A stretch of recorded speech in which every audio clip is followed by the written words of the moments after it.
Showers and storms slowly winding down. Now I'm tracking some steam to replace the storms just ahead. I wanted to get out and help, but that was huge flames, so I couldn't do it. A man passing by describes a horrific scene when a semi burst into flames during a crash on Interstate 75 today. How a Central Kentucky teenager is being honored for turning a tragedy into something that can help others around the country. Tracking, alerting, protecting. WKYT News starts now with breaking news. Tonight, we are tracking the investigation into another shooting in Lexington. Police tell us 2 people have been injured. Lexington police were called to Breathitt Avenue off Price Road just after 10 tonight. This is some video just into our newsroom. Police say someone in a dark SUV pulled up to a home, fired shots at 2 people sitting outside, and then drove off. Police say one of the victims was shot in the leg, the other in the foot. They were taken to the hospital with non-life-threatening injuries. So far, police have not made any arrests. This is in the same neighborhood where 2 shootings happened last night that killed 2 people and injured a third. There's no word if there's any connection. We'll have updates for you on WKYT.com and on WKYT News this morning.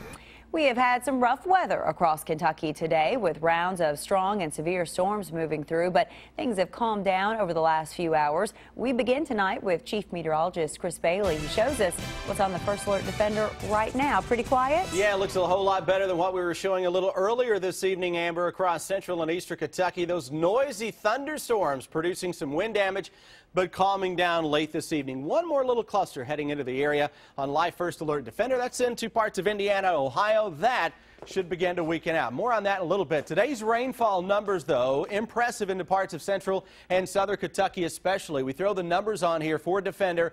Roughly a ½ inch across parts of the Lexington metro. Notice the farther north that we go, those amounts become a lot lighter. Farther south and southeast, now we start to see pockets of 1, local 2, and even some 2½ inch amounts in the far southeastern parts of Kentucky. A couple of our weather watchers checking in today with rainfall totals.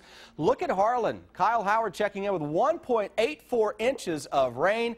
John Austin Jenkins over into Lawrenceburg, 0.4 inches of rain. Just showing you the difference you can have across our part of the world when you get some thunderstorms around. Speaking of thunderstorms, Live First Alert Defender tracking another round that is coming at us from northwest to southeast. But we put everything in motion. Notice that begins to lose some steam. Those storms should weaken as we head into the overnight. Planning your Tuesday forecast out the door in the morning. Watch out for a little fog and some clouds around 65 degrees. Mix of sun and some clouds tomorrow. Amber, there's a small risk now that I've included in the afternoon forecast for a shower or thunderstorm. I'll show you why with the updated hour-by-hour outlook just minutes away. All right, Chris, thank you. A storm that hit Russell County caused some damage to a marina on Lake Cumberland this afternoon. These are some eyewitness pictures that were sent to us from the Alligator 2 Marina at Indian Hills Resort. The roof of a dock was knocked down. There's no word tonight on how much it will cost to repair that damage. Strong winds broke part of a large tree in a Lexington neighborhood tonight. It fell onto Hollywood Drive near Sunset Drive, not far from the UK campus. No one was injured, and drivers used nearby streets to get around that tree tonight. And in Madison County, a storm caused a large tree to fall on a farm. Stormy sent us this eyewitness picture from Markham Farms in Waco. People there tell us the tree nearly missed a historic home at the farm as it fell. The home itself wasn't damaged, but a nearby fence was. No injuries were reported. People at the farm think the tree was nearly 150 years old. Remember, if you have eyewitness pictures of storm damage, just look for the eyewitness section on WKYT.com or post them to our Facebook page. Witnesses tell us they saw a massive fire and even heard explosions. Tonight, we're learning more about a fiery crash on the Clays Ferry Bridge that took a semi-driver's life. This eyewitness video shows the fire along southbound Interstate 75 this morning. Investigators say they found the driver dead underneath the bridge near the Kentucky River. New tonight, Monique Blair talked to a man driving by as the truck burst into flames. It's our top story at 11. It was like 6:15, 6:20. It's coming through, and just noticed a lot of heavy smoke.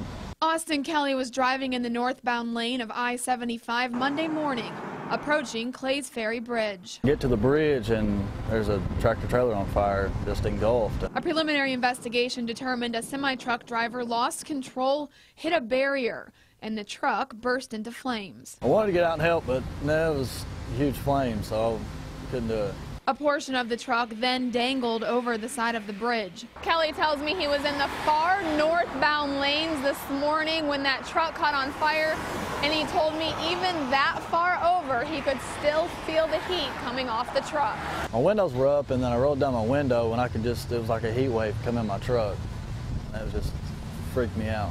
Kelly says all he could do was watch as the whole terrifying incident unfolded. I wish I could unsee it, honestly, but I can't. Just really bad. The frame of the truck was all that was left after the flames were extinguished. Praying that guy was all right, and I was ready to go off the bridge because I didn't know if anything else was going to blow up. The body of the driver, who we're told was a 52-year-old man from Miami, was found underneath the bridge. Lexington police tell us it's too early to tell exactly how his body got there. In Lexington, Monique Blair, WKYT. Investigators say about 100 gallons of diesel fuel spilled into the river. Firefighters put cleanup booms in the river tonight as a precaution, but the Kentucky Department of Environmental Protection does not think the fuel caused a significant impact. New tonight, police are investigating what led to a crash involving a Lexington police cruiser. It happened about 6:30 tonight at the intersection of Man o' War and Sir Barton. Lexington police say the officer was heading to an emergency call when the cruiser hit another vehicle. Police say no one was injured, but Lexington police did call in their collision reconstruction unit to investigate the crash. Police say the cruiser's lights and sirens were on at the time of the crash. Investigators say separate shootings in Lexington over the weekend killed 2 members of the same family. Police say around 6 last night, someone fired shots into a car on Whitney Avenue. Investigators say Montez Graves died and his brother was injured. A few hours later, police say Ronnie Graves died after being shot on nearby Charles Avenue. Family members say he's Montez Graves' uncle. People living nearby say while the shootings were frightening, neighbors are watching out for each other. I know most of the people on the street, they know us, and there are people that, you know, if we leave, they watch our house and everything, so I'm not really scared. This afternoon, Lexington police arrested Jermaine Anderson in connection to the Whitney Avenue shooting. He's charged with evidence tampering and fleeing and evading. As for any other possible suspects, police say they don't have a lot of information to go on right now. They're also not sure what led to the shootings. Well, it changed her life forever. 5 years ago, a Central Kentucky teenager lost her leg in a crash on Harrington Lake. Investigators say it was caused by a drunk boater. Since then, Alex Oddie has recovered and is now warning others about the dangers of drunk driving. And now she's received a national award for her hard work. Jordan Valines has the story new at 11. Throughout life, we face moments that define our days ahead. I was expected maybe to never walk again because of all the injuries I sustained. Moments that test the strength of the human spirit. I was definitely told I would never play sports again. And the resilience that resides in 18-year-old Alex Oddie. I was back on a varsity basketball team 5 months the day after my accident. Is a testament of that strength. But there are still days where you have to think about the fact that you wake up and put a leg on every morning and your whole body hurts all the time. But you just get through it. In 2011, we spoke with Alex about a life-changing incident that happened on Harrington Lake the year before, when she lost her right leg after being hit by a boater who admitted to being drunk at the time. You have to grow up really, really fast.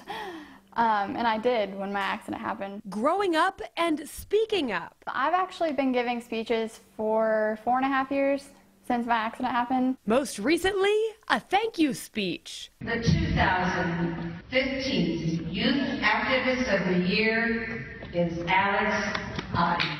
After being awarded at Mothers Against Drunk Driving's national conference in Washington, D.C. It was just so exciting to get it from them and to be honored by the people I work so closely with now. This young woman continuing to make her mark in the movement against drunk driving. What happened to me is worth it if I can make sure it never happens to someone else. And continuing to turn adversity into accomplishment. In Lexington, Jordan Valines, WKYT. Well, Alex is one special young lady. The National Youth Activist of the Year Award is the highest honor a member of Mothers Against Drunk Driving can receive. Alex is the first person to receive the award since 2012.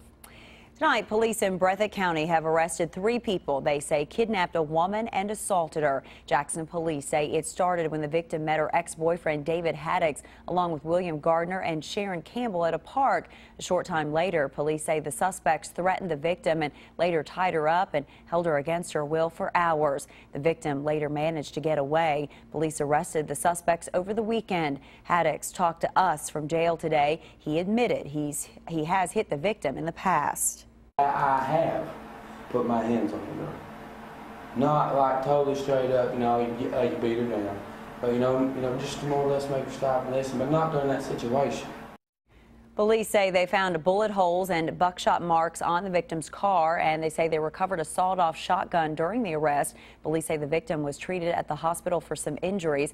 They say after his arrest, Haddix admitted robbing a gas station. New tonight, hundreds of people whose disability benefits were suspended will begin receiving them again this week. The Social Security Administration says people who receive them by direct deposit will be paid no later than Wednesday. If you get them by mail, you'll have a check by the end of the week. The government suspended benefits for those people last month as part of a fraud investigation into attorney Eric C. Kahn, but the government decided to restore the benefits last week. Tonight, we are learning new information about a daring prison escape in New York State and the manhunt for 2 convicted killers. Investigators are now questioning someone in connection to the escape. Jill Wagner has the update. CBS News has learned a female employee of the Clinton Correctional Facility is being questioned by investigators. They want to know if she helped 2 convicted killers break out of the prison over the weekend. They could be out of state, but they still could be holed up here in Dannemora. 34-year-old David Sweat was serving a life sentence. As a burglary suspect in 2002, Sweat and his accomplices shot a sheriff's deputy 15 times and ran him over, killing him. Richard Matt, 48, was serving 25 years to life. He kidnapped, killed, and dismembered his boss in 1997 before fleeing to Mexico. There, the career criminal who had escaped jail before was imprisoned for murdering another man at a bar. The town of Dannemora is under a virtual lockdown. The inmates who pulled off the elaborate escape are considered armed and dangerous. Authorities say the men used power tools to cut through a brick wall between their cells, break through a brick wall and climb out onto a 6-story high catwalk. They then cut a hole into a 2-foot-wide steam pipe, shimmied through a maze of tunnels before cutting a lock and chain on a manhole cover 3 blocks from their prison wing to complete their escape. Jill Wagner, CBS News, Dannemora, New York. Investigators don't know how long the 2 were planning the escape. Contractors have been working at the prison, which may be how the inmates got those power tools. Police have arrested a man they say tried to kill a police officer during a chase in Lincoln County. Jasper McCann faces several charges, including attempted murder, wanton endangerment, fleeing and evading. Sanford police say when they showed up at a home to investigate a reported disturbance, McCann sped off. At one point, police say they had McCann cornered, but he refused to stop. Went up into a driveway and turned around and came back towards the officer head on his vehicle. The officer saw this. Subject kept coming, sped up and rammed the front of the cruiser. Police say that officer opened fire, but McCann got out of his car and ran off. He was later arrested. No injuries were reported. Investigators think the rain played a role in an accident in Bath County today. It happened on US 60 in Salt Lick this morning. These are some pictures from the scene. Police say the driver lost control on the wet road and hit a utility pole. But as bad as this crash looked, they say the driver walked away with just minor injuries.